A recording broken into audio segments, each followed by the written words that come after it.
Hello everyone, and welcome back to History Buff 41. We are doing a book review video this time. It is of U.S. Knife Bayonets and Scabbards, a collector's guide by Gary M. Cunningham.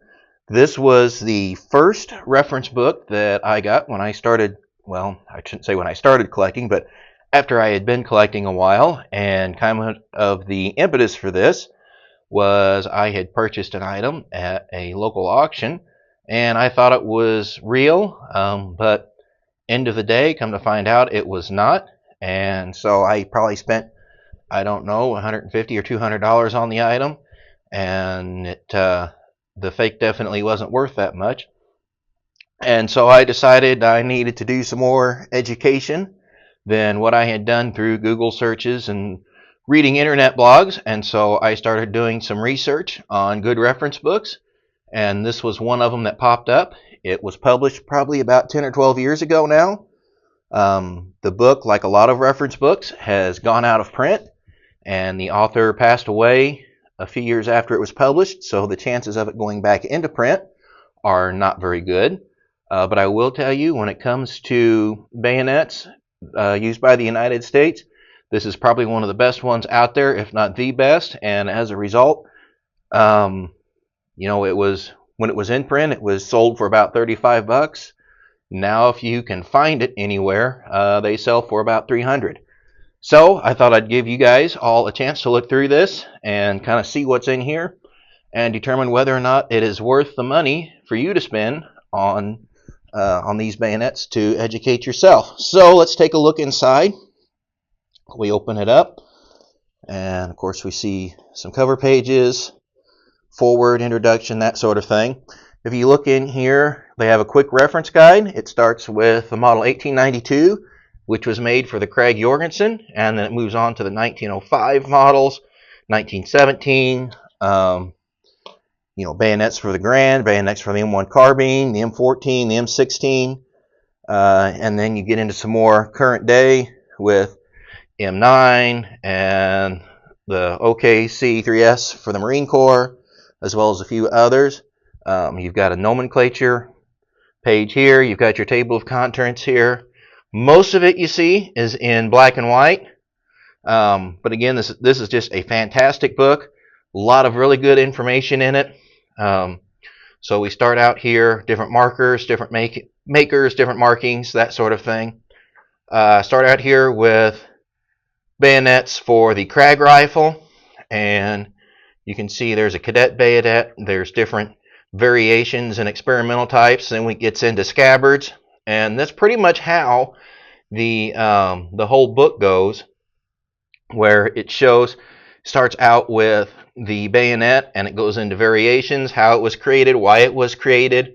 You see some really clear markings here, or really clear photos of markings, I should say, of different manufacturing marks. Then you see construction of the grips and the differences, early grip and later grip. Who knew? And different manufacturing. Then it shows, so the 1905 model bayonets, the ones that were made and used before, during, and I guess some ways after World War I, they were serialized between Springfield Armory and Rock Island. The later ones that were made in 1942 weren't. Here you see the original bayonet that was on the 03, the one that Teddy Roosevelt famously broke with a Krag bayonet. And then you see the original Scabbards that were made for those, about 1905, and you see the changes there.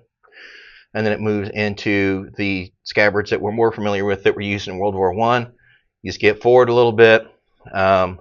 Here's lot numbers and codes for manufacturers for grips for what are probably the M1 bayonets, or the M1905 bayonets that were made in 1942 and 43 while the M1s were being brought up. Yeah, so that's exactly what that was. Shows some makers here, tells you numbers as to how many were made by manufacturer and by year. Then we get into the Scabbard and how the Scabbards were made and why they were made for different reasons. So really just, this is on the M1 bayonets, really just, and M7 Scabbards, just a great book. Lots of information. There's some stuff in here. These are foreign bayonets and scabbards. Some stuff about the M4 for the M1 carbine. And if we move a little bit further, some later period M4 bayonets, more post-Korea into Vietnam era. The differences in manufacturers of the scabbards of the M8 and M8A1. The M8 and the M8A1 scabbard was used for the M3 fighting knife, the M4 bayonet that went to the M1 and M1A1 carbines, the M5 and the M5A1 bayonets that were used on Grands and M14s. Same with the M6 and the M7. So these had a wide variety, used on a wide variety of knives and bayonets, and were in service for a long time. And you can see the differences between manufacturers and also manufacturing periods, whether it's World War II era or more, post-Korea, Vietnam era. You see this one here has got the Defense Acceptance stamp that's seen around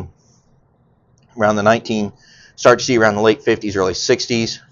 You see here the differences in manufacture between the M8A1 scabbards that were made prior to 1960 and the ones after. And you see differences here and in the lip and in the hanger. So just a lot of variation in marks between manufacturers.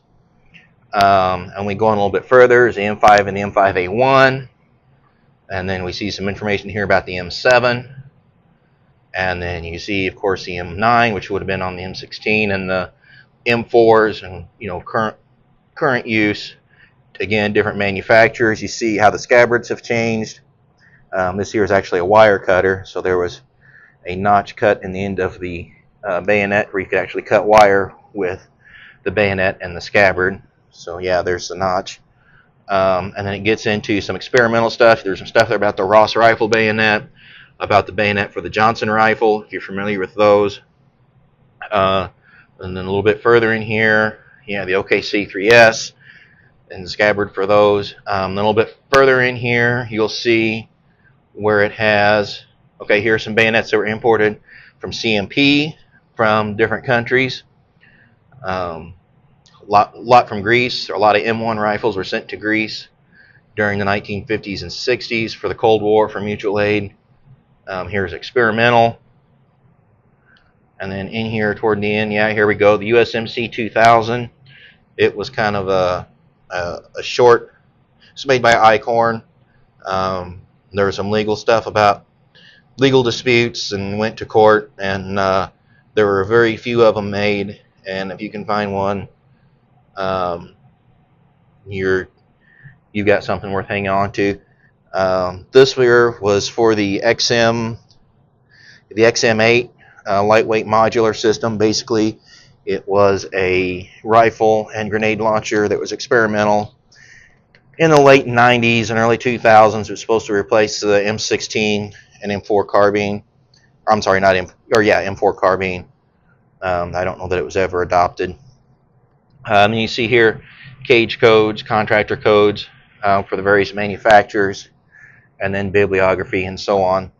And then here's grips. Here's grips out of a wide tool made bayonet. If you can find one of those, they're pretty pricey, especially if they're in good condition. And here's color photos here toward the back of the book of the various bayonets and that are illustrated in there. So again, there's stuff in here about the 1917 that was used on the 1917 rifles made by Eddystone, Remington, and Winchester, and also the trench guns used in World War I and World War II were designed to use the 1917 bayonet. And then there's another run from, I believe, the 1960s for trench guns that were being used during Vietnam.